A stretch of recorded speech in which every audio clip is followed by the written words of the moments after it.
में आप चैतन्य ज्ञान सागर में आप सभी लोग को स्वागत है।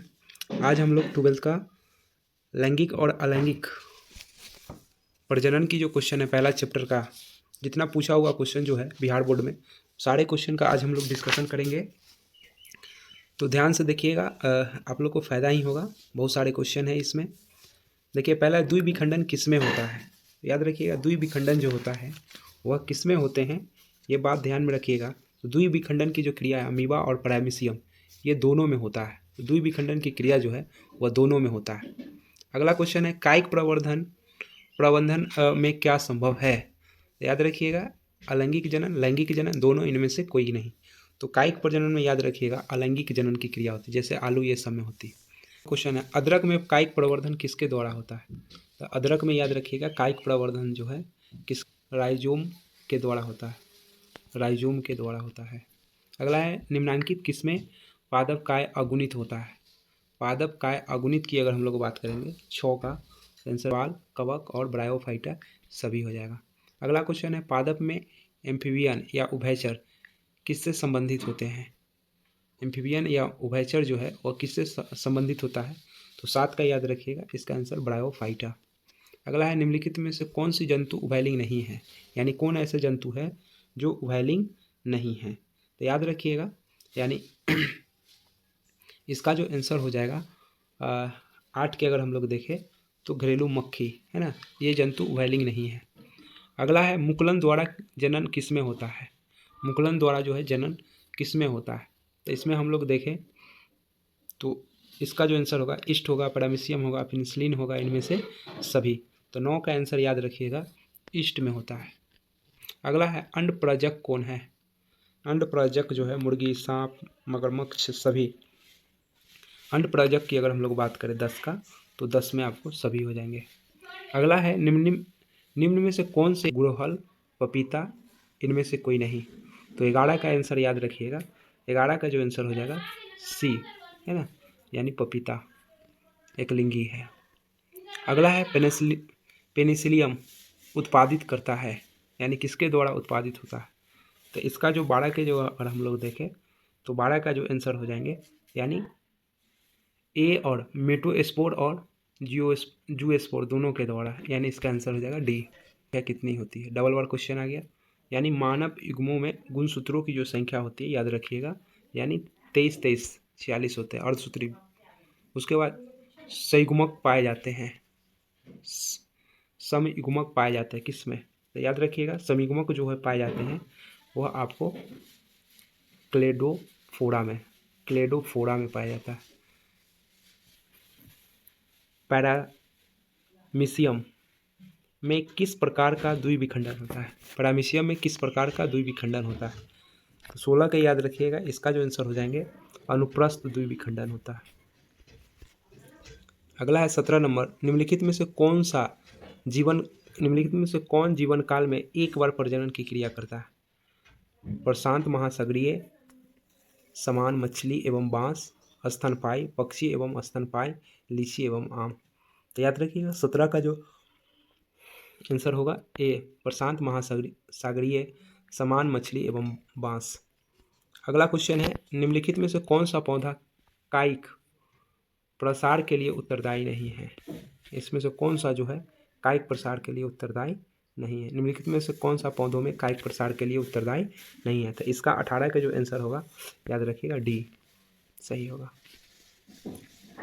देखिए, लैंगिक प्रजनन से कुछ क्वेश्चन है। निम्न में कौन सा द्विगुणित संरचना है। इसमें कौन सा जो है द्विगुणित संरचना है। तो इसका आंसर याद रखिएगा, पहला का युग्मनज द्विगुणित संरचना है। अगला है, मनुष्य यानी पुरुष में गुणसूत्रों की संख्या कितनी होती है। पुरुष में गुणसूत्रों की संख्या होती है। तो याद रखिएगा, यानी 46 होते हैं। इसका मतलब यह हो जाएगा 44 + XY, इसका आंसर बी होगा।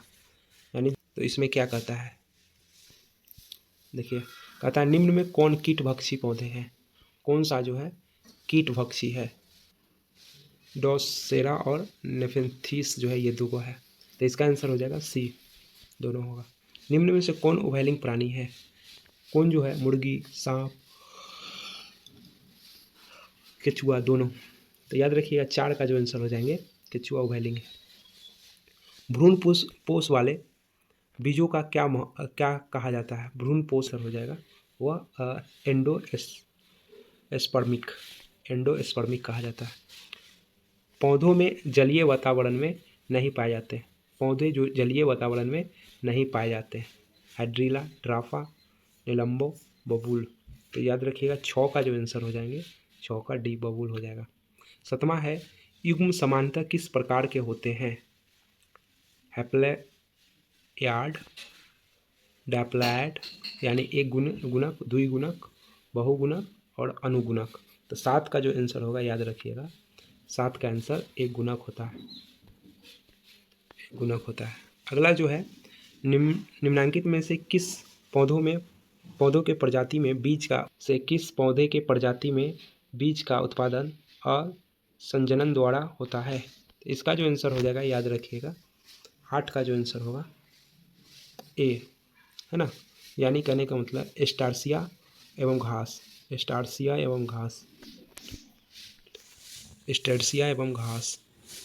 अगला है निम्न में से कौन सा द्विगुणित संरचना है? निम्न में से कौन सा जो है द्विगुणित संरचना है? तो 9 का आंसर याद रखिएगा यानी द्विगुणित संरचना अंडाणु, भ्रूणपोष, युग्मनज इनमें से सभी है। अगला है 10, इनमें से किस में जल परागन होता है? किसमें जल का परागन होता है? किसमें जल परागन होता है? जलकुंभी, कमल, हाइड्रीला, बी और सी दोनों। तो इस 10 का जो आंसर होगा याद रखिएगा हाइड्रीला में होता है। अगला है द्विगुणित है, इसमें कौन द्विगुणित है? अंड कहता है, पराग कहता है। अगला क्वेश्चन देखिए क्या कहता है। वायु परागित पुष्प सामान्यतः होते हैं। वायु परागित पुष्प जो है वह सामान्यतः कैसे होते हैं? आकर्षक होते हैं, छोटे होते हैं, रंगहीन होते हैं, ए बी दोनों। तो 12 का आंसर याद रखिएगा बी और सी दोनों होते हैं, यानी छोटे और रंगहीन होते हैं। कहता है निषेचन क्या है? बहुत इंपॉर्टेंट क्वेश्चन है, याद रखिएगा। इसमें क्या है कि अंडा और नर न्यूक्लियस का संयोजन, अंडा और सेकेंडरी न्यूक्लियस का संयोजन, अंडा और संयोजन। 13 का भी होगा। अगला है एनिमोफिली नामक परागन किसके द्वारा होता है? तो एनिमोफिली जो है वह परागन की क्रिया जो होता है ये पौधों में होता है, याद रखिएगा। और यह किसके द्वारा होता है? तो इसका आंसर याद रखेंगे डी, यानी हवा के द्वारा होता है। मादा जंतुओं में मध चक्र होता है। मध चक्र जो बंदर में होता है, मनुष्य में होता है, ए बी दोनों में होता है, गाय में होता है। तो याद रखिएगा 15 का जो आंसर हो जाएंगे वह डी, गाय में होता है। अगला है इमैस्कुलेशन किससे संबंधित है? तो 16 के याद रखेंगे, 16 का जो आंसर हो जाएंगे वह बड़े पैमाने पर चयन, क्लोनल चयन, संकरण, शुद्धरेखा, ये हो जाएंगे संकरण। में प्रवर्धन होता है, प्याज में प्रवर्धन होता है। किसके द्वारा प्याज में प्रवर्धन होता है? 20 का याद रखिएगा, यानी कहने का मतलब बाल्ब द्वारा इसमें प्रवर्धन की क्रिया होता है। पार्थोजिनेसिस शब्द किसके द्वारा निर्माण किया गया? पार्थेनोजिनेसिस शब्द किसके द्वारा निर्मित किया गया था? याद रखिएगा इसका जो आंसर हो जाएंगे 21 का वह आपको ओवेन द्वारा हुआ था, ओवेन द्वारा। अगला है नर आकृति में मादा से भिन्न होता है तब क्या कहलाता है? जब नर आकृति में मादा से भिन्न होता है तब क्या कहलाता है? तो आंसर इसका याद रखिएगा 22 का हो जाएगा यौन द्विरूपता कहलाता है, यौन द्विरूपता कहलाता है। अगर आप लोग को वीडियो अच्छा लगा होगा तो लाइक और सब्सक्राइब कीजिएगा, अपने दोस्तों तक शेयर कर दीजिएगा ताकि और सारे वीडियो आपके पूरे 12th का जो है ऑब्जेक्टिव क्वेश्चन का बना सके। धन्यवाद।